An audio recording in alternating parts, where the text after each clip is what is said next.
Hello viewers, you are watching Inspiration Assamese. Myself Ratnajit, thank you for joining here. DEE LP আৰু UPৰ বাবে নতুন 4500টা পদৰ বিজ্ঞাপন প্ৰকাশ পালে আৰু এই বিজ্ঞাপনখনৰ লগত জড়িত এটি ডিটেইল এনালাইসিস ভিডিও আজি পাবলিশ কৰাৰ কাৰণে এই ভিডিওটো আপোনালোকৰ মাজত লৈ আহিছো। আশা কৰোঁ আপোনালোকে ভিডিওটি শেষলৈকে চাব। বিশেষকৈ DEE 4000 যি 500 পদৰ এই বিজ্ঞাপনখন ৰিলিজ কৰা হ'ল। এই বিজ্ঞাপনখনত LPৰ বাবে 2900 আৰু UPৰ বাবে 1600 ভেকেন্ট ৰিলিজ কৰা হ'ল আৰু ইয়াৰ অনলাইন এপ্লিকেশ্যন ফেব্ৰুৱাৰী মাহৰ 15 তাৰিখৰ পৰা আৰম্ভ হ'ব। আপোনালোকে ইতিমধ্যে গম পাইছে। এতিয়া কথাটো হৈছে এই বিজ্ঞাপনখনত কোনে কোনে আবেদন কৰিব পাৰিব, এই বিজ্ঞাপনখনত আবেদন কৰিবলৈ আপোনাক অৰ্হতা কি কি প্ৰয়োজন হ'ব, এই সংক্ৰান্তত আজি এই ভিডিওটো মই আপোনালোকৰ মাজত লৈ আহিছোঁ। ঠিক তেনেকৈ এই বিজ্ঞাপনখন বহুখিনি প্ৰাৰ্থীয়ে ক'ব বিচাৰে যে নতুন এই 4500 পদৰ বিজ্ঞাপনৰ লগত যি পুৰণা আপোনাৰ 5550টা পদৰ বিজ্ঞাপন আছিলে এই বিজ্ঞাপনখন মাৰ্জ হোৱা কথা কৈছে। আচলতে এইখিনি কথা কিমান দূৰ যুক্তিসংগত বা কিমান দূৰ সত্যতা আছে এই কথাখিনিৰ এই ভিডিওটোৰ মাধ্যমেৰে আমি সেইখিনি কথাও ডিছকাছ কৰিম। অৰ্থাৎ মই মোৰ নিজৰ যি অপিনিয়ন সেই অপিনিয়ন আপোনালোকৰ মাজত প্ৰকাশ কৰিম। ঠিক তেনেকৈ NIOS DLETৰ প্ৰাৰ্থীসকলে এই বিজ্ঞাপনখনত আবেদন কৰিব পাৰিবনে নোৱাৰে এই সংক্ৰান্ততো মই মোৰ যি নিজৰ অপিনিয়ন সেই অপিনিয়নখিনি আপোনালোকৰ মাজত আগবঢ়াম। আশা কৰোঁ আপোনালোকে ভিডিওটি শেষলৈকে চাব। ভিডিওটো যদিহে শেষলৈকে চাই তেতিয়াহ'লে নিশ্চয় বুজিব পাৰিব আৰু ভিডিওটো কিছু দীঘল হ'ব পাৰে কিন্তু যথেষ্টখিনি ইনফৰ্মেটিভ আৰু যথেষ্টখিনি ভেলুৱেবল ভিডিঅ' আশা কৰিছোঁ আপোনালোকে ভিডিওটি শেষলৈকে চাব। চ' পোনপ্ৰথমে আমি যদি চাবলৈ যাওঁ নতুন যি এই 4500 পদৰ বিজ্ঞাপন ৰিলিজ কৰা হ'ল এই বিজ্ঞাপনখন আচলতে বহুত আনএক্সপেক্টেডলি ৰিলিজ কৰা হ'ল DEEৰ ফালৰ পৰা, যিখিনি সময়ত যি প্ৰিভিয়াছ ইয়াৰৰ আপোনাৰ 5550টা পদৰ বিজ্ঞাপনৰ কাম অৰ্থাৎ মেৰিট লিষ্ট যিখন আছে আপোনাৰ ফাৰ্ষ্ট প্ৰভিজনেল মেৰিট লিষ্ট বা ফাইনেল মেৰিট লিষ্ট ৰিলিজ কৰিবলৈ আছে, ডকুমেণ্টছ যি ভেৰিফিকেশ্যন আছে এই কামখিনি হাতত থকাৰ সময়ত সকলোৱে সেইখিনি এক্সপেক্ট কৰি থকা সময়ত আনএক্সপেক্টেডলি 4500 পদৰ বিজ্ঞাপন ৰিলিজ কৰা হ'ল আৰু এইটো যথেষ্টখিনি ভাল খবৰ সকলোৰে বাবে। এতিয়া কথাটো হৈছে এই বিজ্ঞাপনখন আপোনাৰ ৰিলিজ কৰিছে কিন্তু এই বিজ্ঞাপনখনৰ এপইণ্টমেণ্ট কেতিয়া হ'ব সেইটো এটা ডাঙৰ প্ৰশ্ন। এই সংক্ৰান্তত মই মোৰ নিজৰ অপিনিয়ন আপোনালোকৰ মাজত আগবঢ়াম। চ' পোনপ্ৰথমে আপোনালোকৰ এই বিজ্ঞাপনখনত আবেদন কৰিবলৈ হ'লে কি কি কোৱালিফিকেশ্যন লাগিব, কি কি এক্সপিৰিয়েঞ্চ লাগিব সেইখিনি কথা আমি পোনপ্ৰথমে ডিছকাছ কৰিম। চ' আহকচোন পোনপ্ৰথমে আমি গোটেইকেইটা টপিক বিশ্লেষণ কৰোঁ। ইয়াতে কণ্ডিশ্যন অফ ৰিক্ৰুইটমেণ্ট দিয়া আছে আৰু ইয়াতে ৰিক্ৰুইটমেণ্টৰ যিখিনি কণ্ডিশ্যন সেই কণ্ডিশ্যনখিনিৰ ওপৰত প্ৰথমতে আমি চকু দিম আৰু প্ৰথমতে কোৱা হৈছে the director of elementary education Assam reserve the right to cancel or postpone the recruitment at any state without assigning any reason thereof. অৰ্থাৎ যিকোনো কাৰণ নোহোৱাকৈও DEEৰ ফালৰ পৰা এই এডভাৰটাইজমেণ্টখন কেঞ্চেল কৰাৰ অধিকাৰ বা পষ্টপন কৰাৰ অধিকাৰ তেওঁলোকৰ আছে। এইটো এটা দিয়া হৈছে। 2 নম্বৰ আপোনালোকৰ কণ্ডিশ্যনছ দিয়া হৈছে candidates who have passed A TET or C TET for lower primary and upper primary will be eligible for applying. অৰ্থাৎ Assam Tet বা C TET কোৱালিফাইড কৰা প্ৰাৰ্থীসকলে আপোনাৰ এই যি LP আৰু MAৰ বাবে ভেকেণ্ট ৰিলিজ কৰা হৈছে তেওঁলোকে তাত আবেদন কৰিব পাৰিব বুলি কৈছে। Either the language 1 or language 2 of both A TET and C TET candidates shall match the medium of instruction of school wherein the candidate wishes to apply। অৰ্থাৎ যিখন স্কুলত কেণ্ডিডেটে এপ্লাই কৰিব বিচাৰে, যি মিডিয়ামৰ স্কুলত কেণ্ডিডেটে এপ্লাই কৰিব বিচাৰে সেই মিডিয়ামৰ স্কুলৰ লেংগুৱেজৰ লগত কেণ্ডিডেটসকলৰ লেংগুৱেজ 1 বা লেংগুৱেজ 2ৰ যি আপোনাৰ পেপাৰ আছিল লেংগুৱেজ 1 বা লেংগুৱেজ 2ৰ সেই লেংগুৱেজটো মিলিব লাগিব, অৰ্থাৎ মেটচ কৰিব লাগিব বুলি কৈছে। 4 নম্বৰ আপোনালোকৰ কণ্ডিশ্যনছটো দিছে the merit list will be separate for each district and category. অৰ্থাৎ প্ৰত্যেকখন ডিষ্ট্ৰিক্টৰ বাবে বেলেগ বেলেগকৈ মেৰিট লিষ্ট প্ৰকাশ কৰা হ'ব। আৰু ইয়াতে 5 নম্বৰ কণ্ডিশ্যনছ এটা দিয়া আছে candidate must not be less than 18 years of age and not more than 40 years for unreserved category. অৰ্থাৎ আনৰিজাৰ্ভ কেটেগৰীৰ কাৰণে যিসকল প্ৰাৰ্থী আছে তেওঁলোকৰ মিনিমাম বয়স 18 বছৰ হ'ব লাগিব আৰু মেক্সিমাম বয়স আপোনাৰ 40 বছৰ হ'ব লাগিব বুলি কৈছে।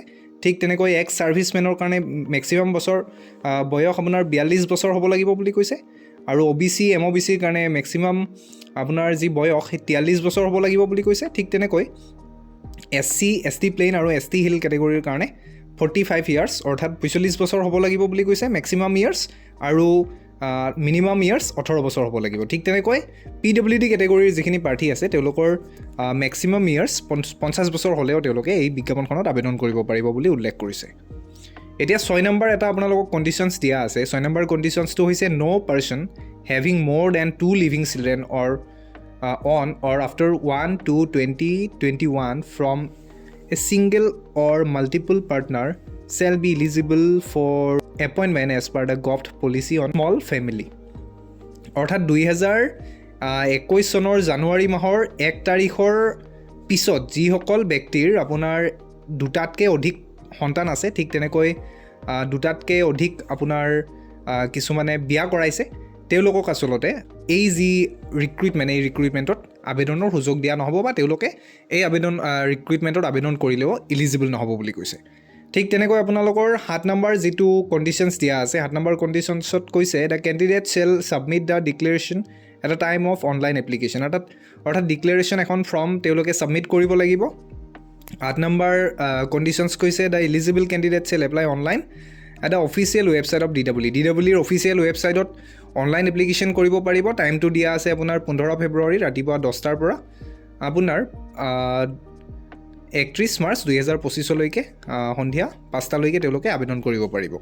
আৰু ইয়াতে 9 নম্বৰ যিটো কণ্ডিশ্যনছ দিয়া আছে সেইটো কৈছে no' offline application will be accepted. অৰ্থাৎ কোনো ধৰণৰ অফলাইন এপ্লিকেশ্যন একচেপ্ট কৰা নহয়। কিছুমানে যে মানে অফলাইনত এপ্লাই কৰা বুলি কয়, সেইটো কথা সম্পূৰ্ণৰূপে মিছা কথা। অৰ্থাৎ অফলাইন কেটেগৰীত কোনো ধৰণৰ ইয়াতে এপ্লিকেশ্যন একচেপ্ট কৰিব নোৱাৰে বুলি কৈছে বা একচেপ্ট নকৰে বুলি কৈছে। ঠিক তেনেকৈ 10 নম্বৰ আপোনালোকৰ যিটো কণ্ডিশ্যনছ দিয়া আছে, 10 নম্বৰ কণ্ডিশ্যনছটোত কৈছে the online application and documents submitted by the candidates will be verified the help of DG locker govt of India. অৰ্থাৎ আপোনালোকে যিখিনি ডকুমেণ্টছ অনলাইনত এপ্লাই কৰিব, আপলোড কৰি এপ্লাই কৰিব, সেই আপলোডেড ডকুমেণ্টছখিনি DG লোকাৰৰ মাধ্যমেৰে সম্পূৰ্ণৰূপে ডিজিটেলি ভেৰিফিকেশ্যন কৰোৱা হ'ব বুলি জনাইছে। ঠিক তেনেকৈ নেক্সট আপোনালোকৰ যিটো কণ্ডিশ্যনছ দিয়া আছে, the candidates must ensure genuineness of all the information documents uploaded against the online application and he will be solely responsible for the information documents uploaded against her online application as well as documents submitted at the time of document verification. অৰ্থাৎ সকলোবোৰ যি documents আপোনালোকে upload কৰিব, সেই ডকুমেণ্টছবিলাক সম্পূৰ্ণৰূপে genuine documents হ'ব লাগিব বুলি জনাইছে। আৰু ইয়াতে 12 নম্বৰ যিটো কণ্ডিশ্যনছ দিয়া আছে, 12 নম্বৰ কণ্ডিশ্যনছত কৈছে the candidates will be cancelled for with if any kind of fraudness, discrepancy, misrepresentation or fact uploaded by the candidates is detected by appropriate authority at any point of time. The candidate will also be barred from taking part in any govt recruitment process in future and submitted legal action will also be initiated against such candidate. অৰ্থাৎ কোনোবা কেণ্ডিডেটছে যদি আপোনাৰ fraud কাম কৰে, fake documents upload কৰে বা fake বক্ৰপথ অৱলম্বন কৰে, তেতিয়াহ'লে ফিউচাৰত তেওঁ কোনো ধৰণৰ চৰকাৰী চাকৰিত আবেদন কৰিব নোৱাৰিব। লগতে তেওঁলোকক যি আইনগত ব্যৱস্থা আছে তেওঁলোকৰ এগেইনষ্টত আইনগত ব্যৱস্থা লোৱা হ'ব বুলি জনাইছে। 13 নম্বৰ আপোনাৰ যিটো কণ্ডিশ্যনছ দিয়া আছে, 13 নম্বৰ কণ্ডিশ্যনছটো আছে the regular teachers already working in LP school under DEE Assam are not allowed two apply in post of LP school. অৰ্থাৎ LP স্কুলত যিসকল শিক্ষকে আপোনাৰ অলৰেডি কাম কৰি আছে, কৰ্মৰত হৈ আছে ৰেগুলাৰ বেচিছত, তেওঁলোকে এই বিজ্ঞাপনখনৰ LP পদত আবেদন কৰিব নোৱাৰিব। ঠিক তেনেকৈ UP যি শিক্ষক আছে, UP স্কুলৰ শিক্ষক ৰেগুলাৰ বেচিছ কাম কৰি আছে, তেওঁলোকে এগেইন UP পদত আবেদন কৰিব নোৱাৰিব।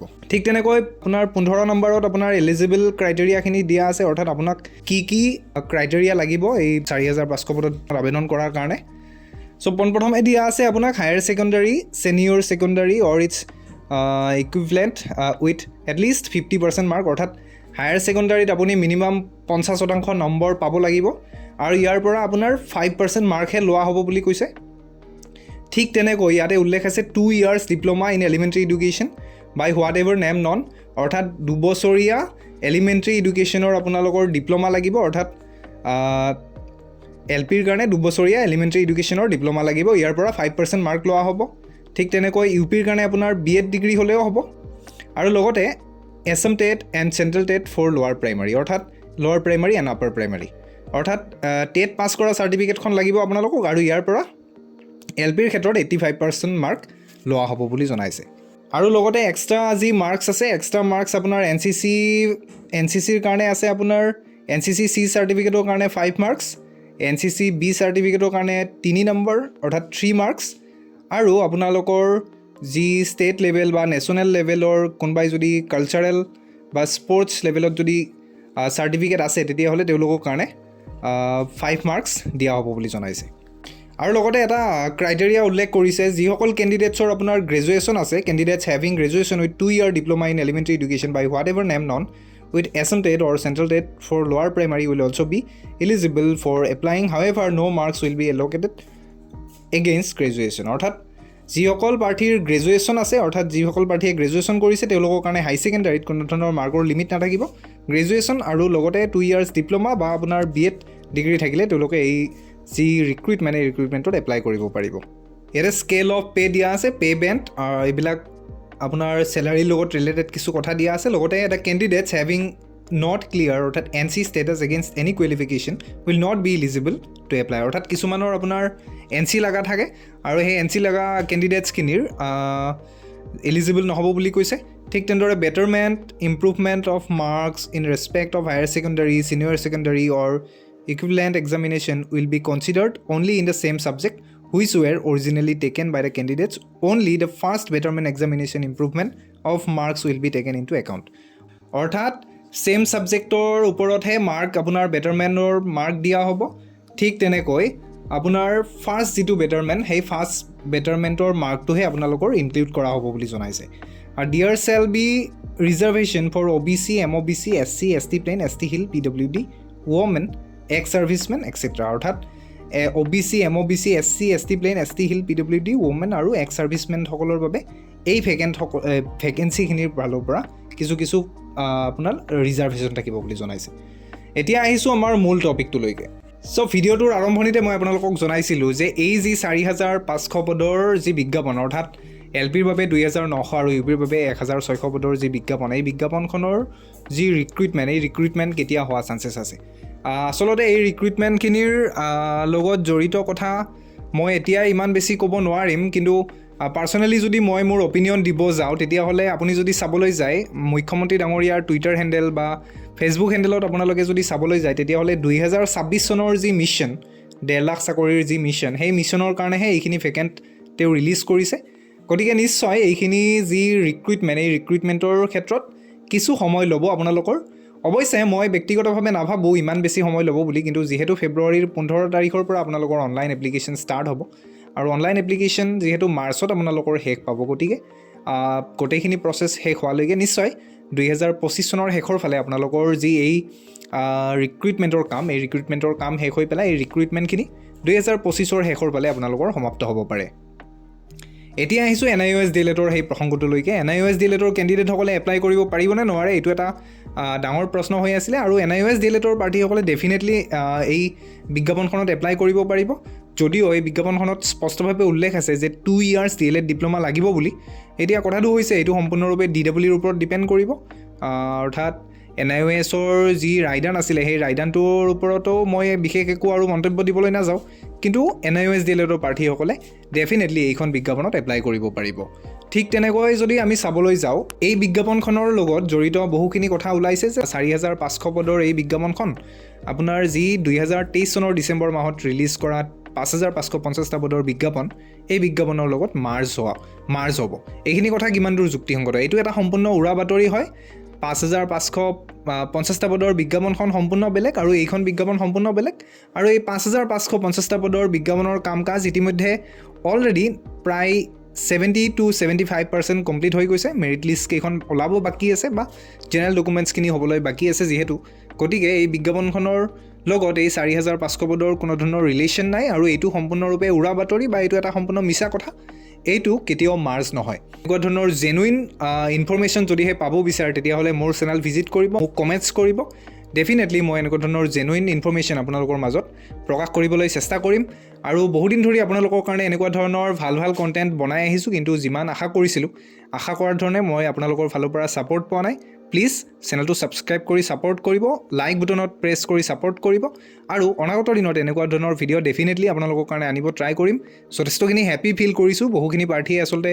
নতুন যি 4500 পদৰ বিজ্ঞাপন এই বিজ্ঞাপনখনৰ লগত কুৱেশ্যনছ কৰি আছিলে কেতিয়া ওলাব বুলি আৰু গভৰ্ণমেণ্টৰ ফালৰ পৰা আনএক্সপেক্টেডলি হ'লেও এই বিজ্ঞাপনখন যিহেতু ৰিলিজ কৰা হৈছে গতিকে বহুতখিনি হেপী ফিল কৰিছোঁ যে এই বিজ্ঞাপনখনৰ লগত ৰিলেটেড ভিডিঅ' আপোনালোকৰ মাজত পাব্লিছ কৰিব পাৰিলোঁ ধন্যবাদ জনাইছোঁ ভিডিঅ'টি শেষলৈকে চোৱাৰ কাৰণে থেংক ইউ ফৰ ৱাচিং